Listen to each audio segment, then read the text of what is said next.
क्या किस्मत सच में बदल सकती है? क्या कोई अनजान मददगार हमारी जिंदगी संवार सकता है?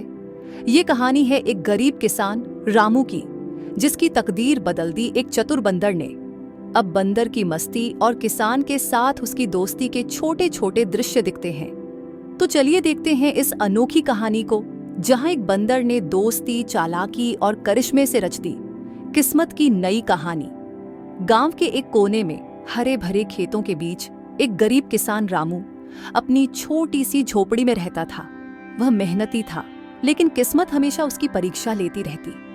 उसके पास खेती के लिए बस एक छोटा सा खेत था, जो सूखे के कारण बंजर सा हो गया था। उसके पास खाने के लिए अनाज भी नहीं बचा था और कर्ज के बोझ तले वह पूरी तरह टूट चुका था। रामू के खेत के पास एक घना पीपल का पेड़ था, जहां एक चतुर और शरारती बंदर रहता था। ये बंदर बाकी जानवरों से अलग था, क्योंकि वह इंसानों को समझता था और उनमें दिलचस्पी भी रखता था। वह अक्सर रामू को परेशान और उदास देखता था और सोचता था कि कैसे उसकी मदद की जाए। गर्मियों की एक दोपहर थी। सूरज अपनी पूरी तपिश के साथ आसमान में चमक रहा था।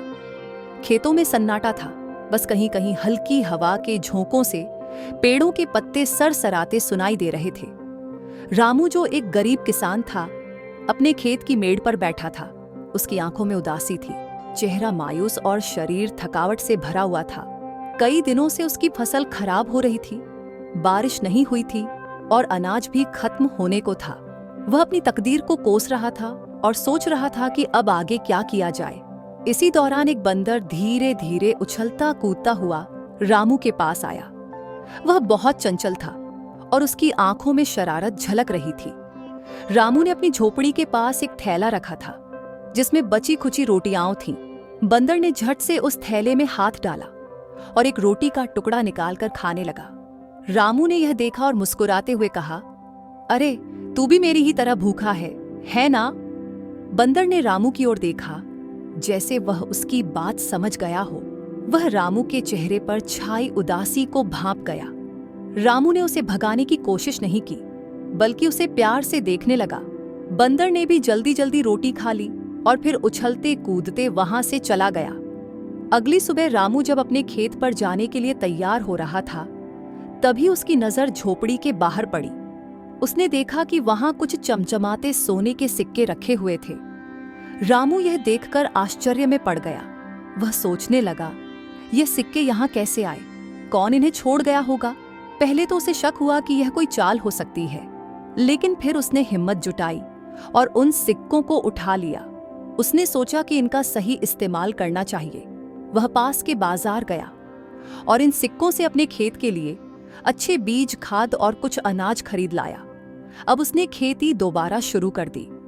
कुछ ही महीनों में उसकी मेहनत रंग लाने लगी। फसलें हरी भरी होने लगीं और उसका खेत फिर से लहलहाने लगा। लेकिन एक सवाल लगातार रामू को परेशान कर रहा था।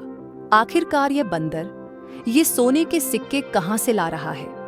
उसने यह जानने का फैसला किया। अगली सुबह उसने चुपचाप बंदर का पीछा किया। वह देखता रहा कि बंदर कहां जाता है और क्या करता है। रामू ने देखा कि बंदर पास के एक पुराने, खंडहर हो चुके मंदिर की ओर जा रहा था।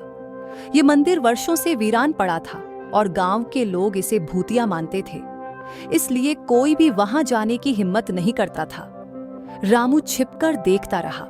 उसने देखा कि बंदर मंदिर के एक कोने में पहुंचकर वहां खुदाई करने लगा और मिट्टी के नीचे से कुछ चमकती हुई चीजें निकालने लगा। जब रामू ने ध्यान से देखा तो समझ गया कि ये वही सोने के सिक्के थे जो रोज उसकी झोपड़ी के पास मिलते थे। रामू यह देखकर अवाक रह गया। उसे समझ आ गया कि यह बंदर ही उसकी किस्मत बदलने आया है। उसने भगवान का धन्यवाद किया और फैसला किया कि वह इस खजाने का इस्तेमाल अच्छे कार्यों के लिए करेगा। उसने मेहनत करके अपना खेत पूरी तरह से हरा भरा बना लिया। अब उसकी जिंदगी फिर से पटरी पर आ गई थी। रामू की आर्थिक स्थिति में अचानक आए इस सुधार को देखकर गांव के लोग हैरान थे। पहले वह गरीब था, लेकिन अब उसके खेतों में फसल लहलहा रही थी और उसके पास धन भी था। धीरे धीरे यह बात पूरे गांव में फैल गई कि रामू के पास अचानक बहुत पैसा आ गया है। गांव के कुछ लोग इस बदलाव से खुश थे, लेकिन कुछ लोग शक करने लगे। वे सोचने लगे कि कहीं रामू कोई गुप्त धन तो नहीं निकाल रहा। एक दिन गांव का सरपंच रामू के पास आया और गंभीर स्वर में पूछा, रामू, तुम तो इतने गरीब थे, अचानक तुम्हारे पास इतना धन कहां से आ गया? रामू यह सुनकर पहले तो घबरा गया। उसे डर था कि कहीं गांव वाले उससे यह धन छीन न लें। लेकिन फिर उसने सोचा कि सच बताना ही सही होगा। उसने गांव वालों को पूरी बात बताई, कैसे बंदर ने उसकी मदद की, कैसे मंदिर के खंडहर में सोने के सिक्के मिले और कैसे उसने इस धन का सदुपयोग करके अपना जीवन सुधार लिया। कुछ गांव वाले यह सुनकर खुश हुए कि भगवान ने रामू की मदद की थी, लेकिन कुछ लालची लोग इस खजाने को पाने के लिए मंदिर की खुदाई करने की योजना बनाने लगे। आगे क्या हुआ? क्या गांव वाले मंदिर में छुपे खजाने तक पहुंच पाए? क्या बंदर ने फिर कोई नई चालाकी दिखाई? ये जानने के लिए आगे की कहानी पढ़िए।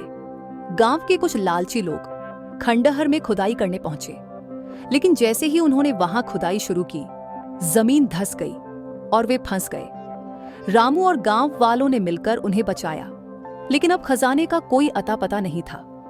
ये देखकर सबको समझ में आ गया कि यह खजाना किसी खास मकसद से ही आया था और बेवजह लालच करने से कुछ हासिल नहीं होता। रामू और बंदर की दोस्ती अमर हुई। अब रामू के पास बहुत अनाज था, उसका खेत लहलहा रहा था और वह गांव में सम्मानित व्यक्ति बन गया था। उसने अपनी संपत्ति का सही उपयोग किया और गांव के विकास में योगदान दिया। बंदर अब भी उसके साथ रहता था, लेकिन अब उसकी शरारतें रामू के चेहरे पर खुशी लाने के लिए होती थी। ये अनोखी दोस्ती इंसान और जानवर के बीच के प्रेम और विश्वास का एक अद्भुत उदाहरण बन गई। इस प्रकार एक साधारण से बंदर ने एक गरीब किसान की तकदीर बदल दी, यह दिखाते हुए कि मदद किसी भी रूप में और कहीं से भी आ सकती है। तो दोस्तों, इस कहानी से हमने क्या सीखा? मदद किसी भी रूप में और कहीं से भी आ सकती है, बस हमें विश्वास और सही नीयत रखनी चाहिए। अगर आपको ये कहानी पसंद आई तो गोल्डन स्टोरी कार्टून शो को सब्सक्राइब करें, लाइक करें और अपनी राय कमेंट में बताएं। मिलते हैं अगली शानदार कहानी में।